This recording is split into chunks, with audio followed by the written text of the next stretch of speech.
നമസ്കാരം, മലയാളി വാർത്തയിലേക്ക് സ്വാഗതം. ഇന്നലെ ഉച്ചയ്ക്ക് ശേഷം പ്രതീക്ഷയുടെ നിമിഷങ്ങളായിരുന്നു.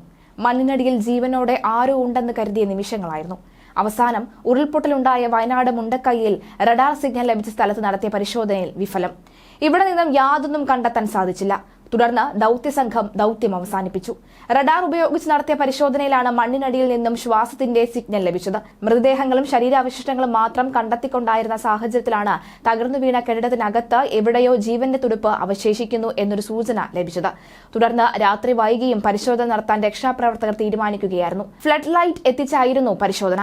എന്നാൽ 5 മണിക്കൂർ നേരത്തെ തെരച്ചിലിനൊടുവിൽ മനുഷ്യജീവന്റെയോ യാതൊന്നും കണ്ടെത്താൻ രക്ഷാപ്രവർത്തകർക്ക് സാധിച്ചില്ല.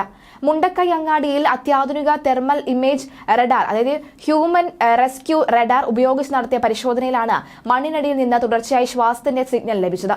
3 മീറ്റർ താഴ്ചയിൽ നിന്നാണ് സിഗ്നൽ ലഭിച്ചത്. ഉദ്യോഗസ്ഥർ സ്ഥലത്ത് സൂക്ഷ്മതയോടുകൂടി മണ്ണ് മാറ്റി പരിശോധിച്ചുവെങ്കിലും ഒന്നും കണ്ടെത്താൻ സാധിച്ചില്ല. പരിശോധന അവസാനിപ്പിച്ച് ഉദ്യോഗസ്ഥർ മടങ്ങിയെങ്കിലും പരിശോധന തുടരാൻ നിർദ്ദേശം ലഭിച്ചതിനെ തുടർന്ന് എല്ലാവരും തിരിച്ചെത്തുകയായിരുന്നു.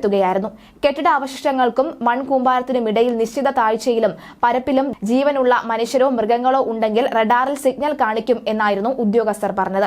ഇത് മനുഷ്യന്റേതെന്ന് തന്നെയാണ് ഉറപ്പിക്കാനാകില്ല എന്നും ഉദ്യോഗസ്ഥർ വ്യക്തമാക്കിയിരുന്നു. അതേസമയം മുണ്ടക്കൈ ദുരന്തത്തിൽ മരണസംഖ്യ 340ആയി.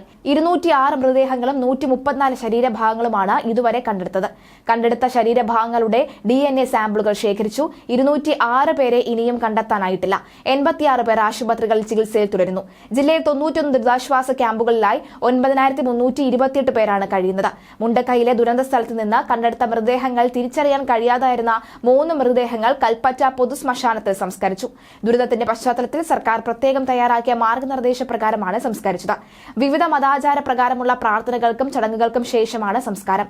പട്ടികജാതി പട്ടികവർഗ വകുപ്പ് മന്ത്രി O R. Kelu, T. Siddique MLA, ജില്ലാ കളക്ടർ DR മേഘശ്രീ, സ്പെഷ്യൽ ഓഫീസർമാരായ സാബു ശിവറാവു, ശ്രീധന്യ സുരേഷ്, മുൻ MLA AC.K. Saseendran, sub collector Misal Sagar Bharat എന്നിവരും ജനപ്രതിനിധികളും മൃതദേഹങ്ങളിൽ അന്തിമോപചാരം അർപ്പിക്കുകയും ചെയ്തു. ഉരുൾപൊട്ടലിൽ മരിച്ചവരിൽ തിരിച്ചറിയാൻ സാധിക്കാത്ത മൃതശരീരങ്ങൾ ജില്ലയിലെ പൊതുശ്മശാനങ്ങളിൽ സംസ്കരിക്കുമെന്ന് അധികൃതർ അറിയിച്ചിരുന്നു.